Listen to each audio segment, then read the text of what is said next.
Good evening, Gills fans. Welcome back to the latest episode of Gills in the Blood TV. It is my Monday review as I look back at our weekend draw at Bristol Rovers. A late show from Elliot list earned us a point, and with it, we are safe. 100% mathematically, categorically, cannot go down. Super duper happy, sun shining, not literally, but yeah, we're safe. Brilliant news. And this man, his quote is coming up on your screen now. He could not be happier.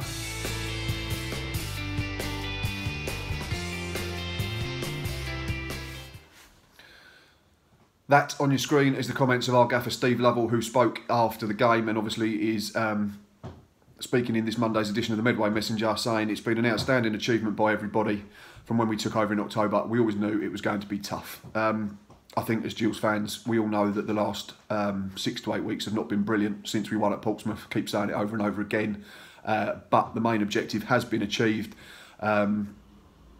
And if 99% of us had been offered this back in October when we had 7 points from the first 12 games and Steve Lovell took over and they had said, can Steve Lovell keep us up for a game to spare, I think we'd have all taken it. So well done to Steve, well done to the players, well done to all his staff. It is an excellent achievement, as much as it's been disappointing in the last few weeks. We have another season in League One.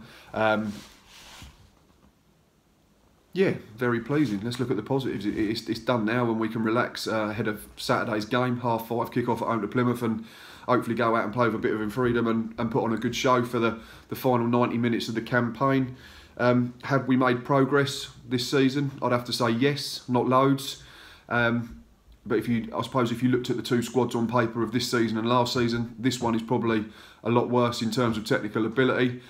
But in terms of work rate, togetherness, a lack of egos, I think it's a lot better. I think, I wouldn't say it's been an enjoyable season, but there's been some really good moments under Steve Lovell. It's obviously been bookended by 2 tricky periods, but the main thing, as I've said already, is that we are safe with a week to spare.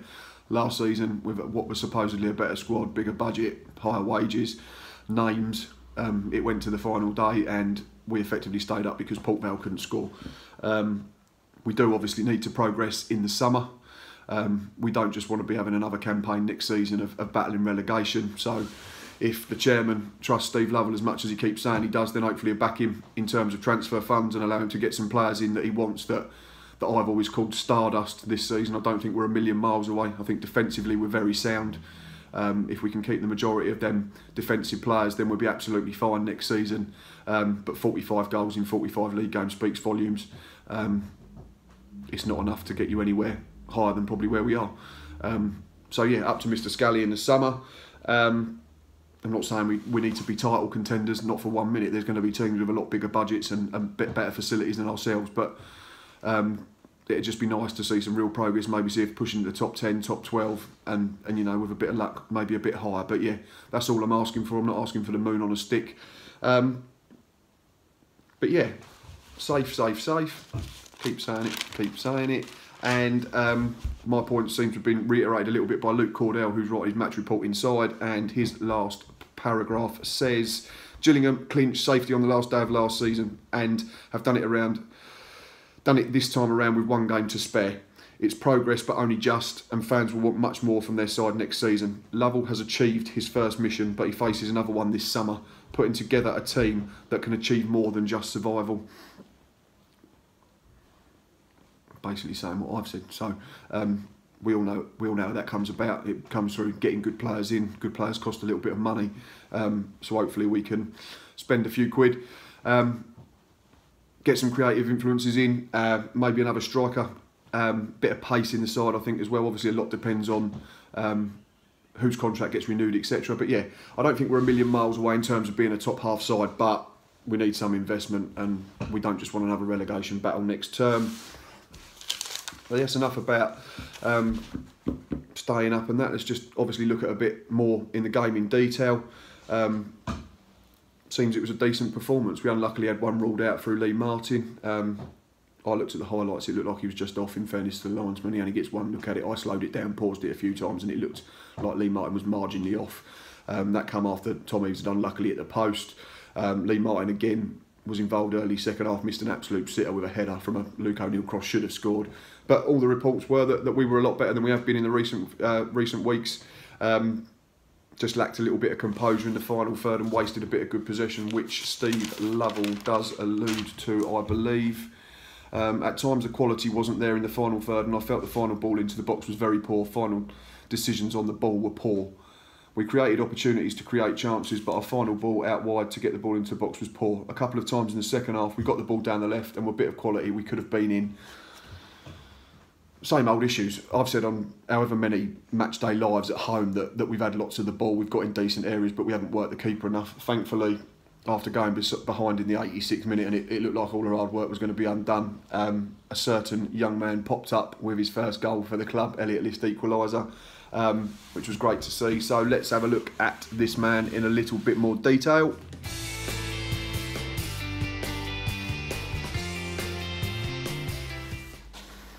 As I've already said, Elliot Lift's first goal for the club on Saturday, deep into stoppage time. Important for him, important for us as well. It was a goal that effectively kept us up, although results did go away anyway, so it wouldn't have mattered if we had lost. But it was nice to stay up by gaining something from our game ourselves rather than just relying on other results. He's one that's out of contract, one of many. Will he get a new deal? Let's hope so. If he does, then obviously he's got to kick on next season, I would say. He's sort of been on the periphery of the first team 11 for the last couple of seasons now. I think sometimes in his defence the system doesn't help when we play the diamond, because he's a natural wide man, I think, and in terms of playing a striker role he's got probably 2 or 3 in front of him, the likes of Tom Eaves, Josh Parker, Connor Wilkinson. So yeah, I think next season if he does stay on at the club, and it seems that Steve Lovell does rate him, he's labelled him a good prospect on plenty of occasions, that he can nail down a position, find a role that he's comfortable with and pursue doing that properly rather than playing here, there and everywhere. He's got pace, I think, and at this level I think pace is a massive threat. In terms of his final ball and his decision making, he's still a bit naive at times for me, but that will come with age. He is still only a kid. But yeah, there's plenty there to work with, I think. So yeah, it'd be interesting to see what Steve Lovell's thoughts are. I know he's said plenty of times that he thinks he's a good player and there's plenty of tools to work with, so to speak. So we'll have to wait over the next few weeks and see whether Elliot List does get a new deal. But if he does, another big season next season where I think he needs to start breaking through on a more regular basis. First goal will do him really good. Pretty smart finish in fairness. So the goal that kept us up effectively, his first goal for the club, celebrated in front of the away fans, which was brilliant. So well done to Elliot, and fingers crossed for you that you get a new deal. That's pretty much it this week. There's not too much else to talk about. Positive performance, positive result, positive news that we're staying up. Look forward to the final game on Saturday. I'll be back on Thursday with a match preview as we look ahead to Plymouth. I know our opponents, they have a massive game tomorrow, Tuesday night. They go to Scunthorpe. It's their game in hand. Scunthorpe sits 6th on 70 points. I think Plymouth are 7th with 68 points. So huge game up at there. So they could be coming down with something still to play for and a chance of getting in the playoffs, or they could be coming down and this season might have effectively ended. So we'll have a chat about that Thursday. In terms of contracts, obviously Steve Lovell's spoken about that now. He now has about 20 players to decide on and whether they've got a future at the football club. I will leave the description of my vlog that I did a few weeks ago in the box below in the description on YouTube. If you can do the commenting as usual, reply to us on Twitter, comment on the Facebook page. We like obviously hearing your views, everyone, and your thoughts, because it creates decent debate. I'll see you Thursday. We'll see you again Saturday, where we might have a new feature for you, which we're going to trial for the last game of the season. But until next time, up the Jills.